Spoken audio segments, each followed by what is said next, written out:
ክርስቶስ ቤተክርስቲያንን ወደዳት። ሚስት ከባሏ የምትፈልገው ትልቁ ነገር ምን ይባላል? መወደድ ይባላል ማለት ነው። መወደድ ይባላል። ሴቶች መወደድ ነው የሚፈልጉት።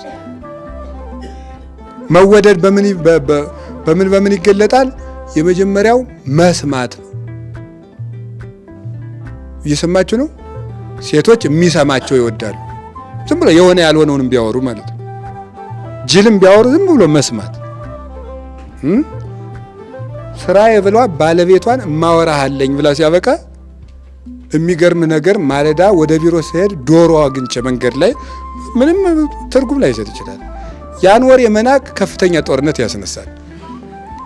በደንብ አድርጎ ምን ማድረግ ነው? ማዳመጥ። የክርስቶስ ስራው ማንን መስማት ነው? ቤተ ክርስቲያንን ነው።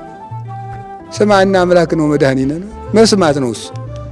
ቤተ ክርስቲያን ጮኸቷን ምህላነ ስም አምላክነ ምህላነ ስም አምላክነን የምትለው ቤተ ክርስቲያን እሱ ይሰማታል። ባል ደግሞ መስማት አለበት።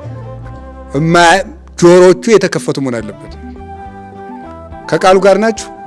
ክርስቶስ ለቤተ ክርስቲያን ስጦታ እንደሰጣት ባል ስጦታ ይሰጣል። ለርብቃ ምን እንደሰጣት? ለጆሮዎቿ ወርቅ። መጽሐፍ ቅዱስ ላይ የተጻፈ እኮ ነው። ለእጅ አምባር ተሰጥቷታል። ባል ይሰጣል።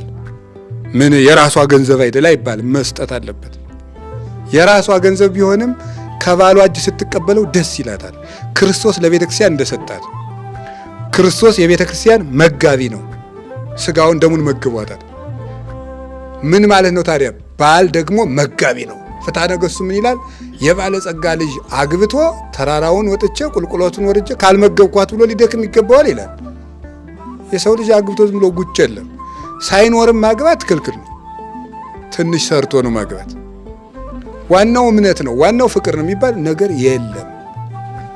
እንዴ ስራም ያስፈልጋል። ሞኝናችሁ መሰለኝ። አዳምና ሔዋንን አትመለከትም እንዴ? አዳም እኮ ስንት ድግስ ዞ ነው ያገባ ሔዋንን። እግዚአብሔር ደግሶ በገነት ያ ሁሉ አዝመራ አዝምሮ ነው ያገባው። ዝም ብሎ ሳያዘምሩ ማግባት ነውር ነው። ከየት ነው የተገኘው? ስለዚህ መጋቢ ነው ባል። ክርስቶስ የቤተ ክርስቲያን ራሷ ነው ማለት የሚያስብላት ማን ነው? ነገር እንጂ እቅድ ያወጣላት ማን ነው? አንድ ሰው ለባልነት በቅቷል የሚባለው ማቀድ ሲችል ነው። ይሄን እንዴት አድናርገው ትላለህ አንተዬ ስትለው እንጃ የሚል ከሆነ ይሄ ጅል እንጃ ትላለህ። እንዲህ የሰው ባል ሆነ ሲያበቃ መጀመሪያ ማሰብ ሳትችል ለምን ታገባለህ? ማሰብ። እንግዲህ ይሄን የምትሰሙ ሴቶች ደግሞ ባሎቻችሁን እንዳትወቅሱ። አሁን ይሄን የምናገረው ሁሉም የራሱን እንዲሰራ ነው እንጂ አንዱ ወደ ሌላው እንዲጠቁም አይደለም። ሚስትም የራሷን ሚስት እንድትሆን ባልም የራሱን እንጃ። ሲጀመር ሴቶች ምን እናድርግ ብላ ስታማክረው ምን ይሻላል ብለሽ ነው የሚል አትወድም። አንተ ምክንያቱም ለመሰላችሁ ሴት የተፈጠረች ከምንድን ነው? ጎን ነው። ጎን ደግሞ ምንድን ነው? መጠጊያ ነው። ሴት የምትጠጋበትን ነው የምትፈልገው። እሱ የሚመራትን ነው የምትፈልገው። እንዲህ ነው እንደዚህ ነው ደግሞ ለነገር እንዲያቅጃለሁ ለከርሞ እንደዚህ ሲል ይሄ ነው ጀግናው ትላለች ማለት ነው። ክርስቶስ ለቤተ ክርስቲያን ንድፍ አውጥቶላታል አይደለም እንዴ? አቅዶላታል። ትንቢተ ነቢያትን አቀደላት፣ ወንጌልን አቀደላት፣ የሊቃውንትን ትርጓሜ አቅዶ ስርዓት የሰራላት እሱ ነው። ምንድን ነው ዘይሁ መራ ለቤተ ክርስቲያን አይደለ? ዘተቀላላት ምዕራፈ ስብሐት ሃይማኖት የምስጋና ማረፊያ ላደረጋት ለቅድስት ቤተ ክርስቲያን ቅን መሪ የሚሰጣት እሱ ነው።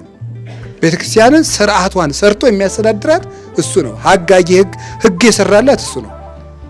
የሚያስተዳድር ልበሰፊ የሆነ ነገና ዛሬን ትናንትና ዛሬን አገናኝቶ የሚያይ መሆን አለበት።